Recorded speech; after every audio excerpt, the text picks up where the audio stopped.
เห็นเคยสมเคยจุ่มเคยเว้าเป่าหูบัดนี้น้องต้องทนอยู่ผู้เดียวเปลี่ยวใจอายจงโศกดีขอควันชีวิตอย่ามีมองไม่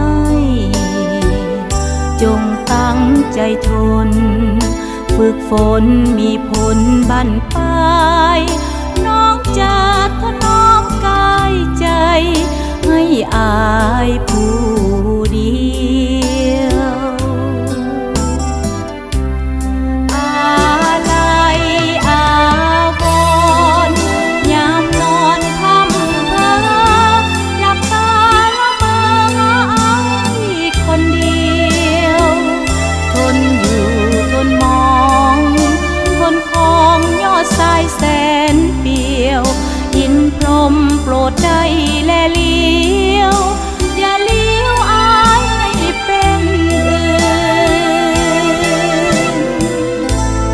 อย่าลืมน้องนั้นเมื่ออายหวนมาอย่าพาสะอื้นจงเห็นใจยิ่งที่อายเคยหักเคยซื่น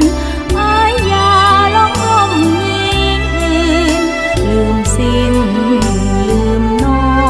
ง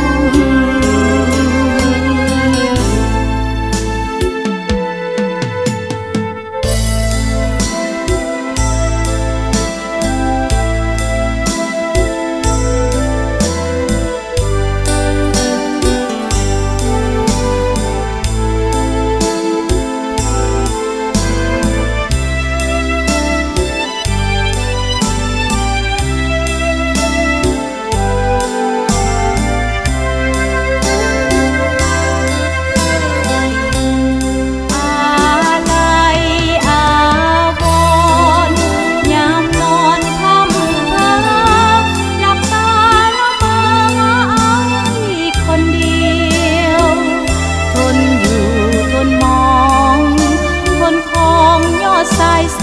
นเปียวอินพรหมโปรดได้แลเลี้ยวอย่าเลี้ยวอายให้เป็นอื่นอย่าลืมน้องนั้นเมื่ออายหวนมาอย่าพาสะอื้นจงเห็นใจยิ่งที่อายเคยหักเคยซื่น